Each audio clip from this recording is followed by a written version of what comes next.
Vice President, I know there's so much to talk about where you're at, but just about what's going on now. Morning. You met with President Zelensky one-on-one. Did you see when you met with him this type of potential and this type of valor? Because Senator Ron Johnson came out and said, I really wish President Trump had a chance to meet with Zelensky ahead of time. They would have hit it off. Who was the guy you saw there?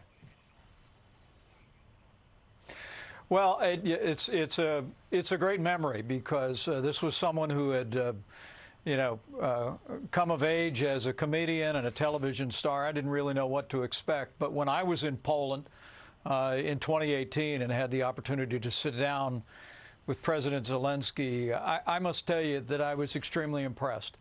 I sensed his commitment to the people of Ukraine. I sensed his determination to lead from the standpoint of principle, and I'm as inspired as anyone else in the world by the courage that President Zelensky and the people of Ukraine have shown, but I can't say that I'm as surprised as many are, because I saw those qualities early on, and then in all the time that we served at the same time, I saw those qualities manifested in his leadership in Ukraine. Mr. Vice President, Putin has invaded Ukraine. We've been watching this. We've been talking about the world's breadbasket. That's what they're calling this area, because we're expecting a shortage of corn and wheat and other things, nickel, platinum. Well, the president, when he was in Brussels, he said there is going to be a worldwide food shortage. Listen to this. Food shortage. Yes, we did talk about food shortages. And it's going to be real. The price of these sanctions is not just imposed upon Russia.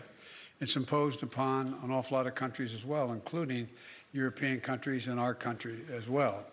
And because both Russia and Ukraine have been the breadbasket of Europe in terms of wheat, for example, just to give you one example. But we had a long discussion in the G7 with with both the United States, which has a significant, the third largest producer of wheat in the world, as well as Canada, which is also a major producer. And we both talked about how we could increase and disseminate more rapidly food shortages. And Mr. Vice President, there's a Fox News poll out asking about inflation. Is it under control? 56% said not at all. And when it comes to gas prices, 52% said the rising gas prices are a major problem for the family. What are we expecting in the months to come? Well, I think it all depends on how America leads on the world stage, Ainsley. I mean, we need to meet this moment with American strength. And look, I'm glad that President Biden has increased sanctions. The administration was frankly slow on that, and they did fail to provide, even the threat of them failed to provide a significant deterrent. But right now, what we ought to be doing is redoubling our effort to give President Zelensky and the Ukrainian military everything they need to defend themselves. We need to continue to increase economic pressure. That was one of my messages here in Seoul, South Korea today. I met with President-elect Yoon. I met with many members of the Congress here and leaders. And I called on them and nations across the Asian Pacific to stand with America, stand with our allies, and continue to economically isolate Russia. But the last thing we have to do, and my wife Karen and I were in Poland 2 weeks ago. We actually went to the border, went into Ukraine with Franklin Graham and Samaritan's Purse, and we saw the incredible, heartbreaking images of women and children by the thousands coming across the border. The third thing we need to do, Ainsley, is make sure that we're providing the humanitarian assistance not only in the countries the refugees are fleeing to, but that we provide humanitarian assistance within Ukraine so that the 40 million people that remain in that country are able to sustain the fight. I truly believe that the Ukrainian military is demonstrating they've been able to turn back the Russians, hold them back. We need to give them the arms. We need to put pressure on Russia on economic terms more every day. And we need, what I said last week was something akin to a Berlin airlift for the 21st century. We should be marshaling the resources of the free world and making sure the beleaguered people of Ukraine suffering under this Russian invasion have the food, the water, the medicine that they need to prevail. Mr. Vice President, when you say that the United States should provide everything he needs, Mr. Zelensky, you know, he would like a no-fly zone, and he would like those Russian MiGs that his pilots know how to fly. But you've heard the Pentagon says they've got everything they need at this point, and we don't want to provoke a third world war. If you gave them the MiGs and if they made a no-fly zone, wouldn't that be a step too far? Steve, the Biden administration should transfer those MiGs out of Poland to Ukraine. Do it immediately. They've got pilots in Ukraine that know how to fly them. But just as important, we need to continue to provide the kind of ground-based anti-aircraft systems that can take out Russian aircraft that are doing the high stratosphere bombing. You know, when we landed in Poland before we drove to the border, you know, we saw U.S. Patriot missiles all arrayed at that airport and to protect Poland, protect our NATO ally. Now, the Ukrainians don't know how to operate the Patriot missiles, but they do know how to operate these old Soviet-era anti-aircraft missiles, S-300s and others. We need to be shipping them in. We need to be redoubling our efforts. Look, I mean, there's a lot of people who a month ago thought this thing would be over in a month. But the Ukrainian soldiers, using the arms that our administration provided to them, and they were suspended in the Biden administration. The Obama-Biden administration only sent them meals and blankets. We armed the Ukrainian military. Biden finally lifted the ban and started to arm them again. We got to give them the tools to be able to defend themselves. We've got to isolate Russia even more than was announced today.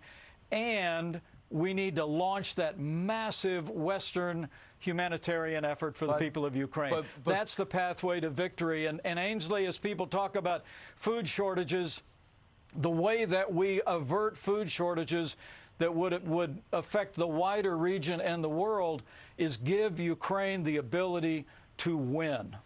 Right, Mr. Vice President, would you say you want to get that aid in?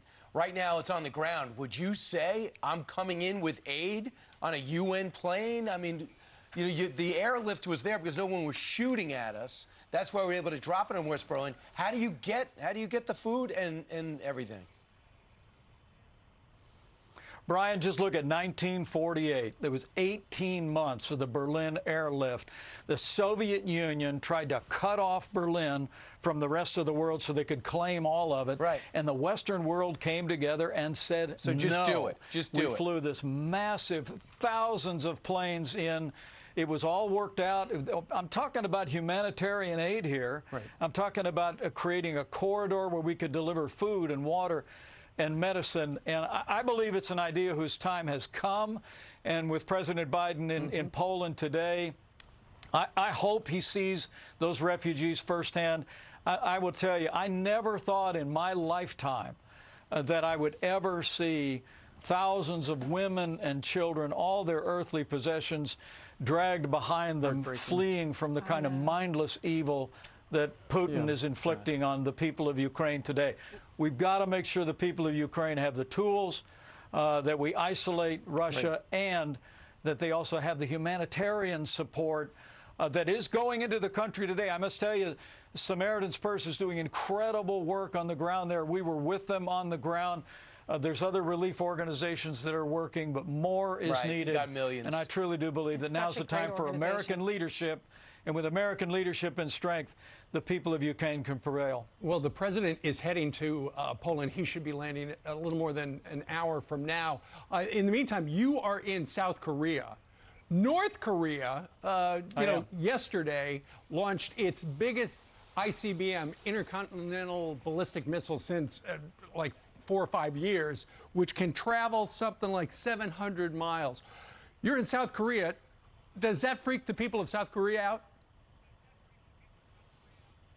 Look, the people of South Korea are strong people, but I must tell you, talking to officials here today, the fact that for the first time in more than 4 years, Kim Jong-un fired an intercontinental ballistic missile that went into space and landed in the Sea of Japan is a great concern. South Korea responded strongly with 5 different short-range missile launches. But it's important to remember this stopped happening under the Trump-Pence administration because we stood up to Kim Jong-un. We brought a maximum pressure campaign on him. And when he realized that there was no give in our administration, he came to the table for those historic summits in Hanoi and in Singapore. And for 4 years, no nuclear testing and no intercontinental ballistic missiles. I honestly believe that as you see the Biden administration, you know, literally begging Iran to re-enter the Iran nuclear deal, I think that has sent a message of capitulation that they are hearing in North Korea, and so they're back to their old cycle of provocation. Again, I've said many times, you know, peace comes through strength, but weakness arouses evil, whether it's here in the Asia-Pacific, whether it's in Eastern Europe, whether it's in the Middle East confronting Iran. We need American strength, and we'll have the best pathway toward peace and security for the American people and our allies. Mr. Vice President, thank you so much for joining us. Thank you all. Good to be with you. All right. Have a safe trip home.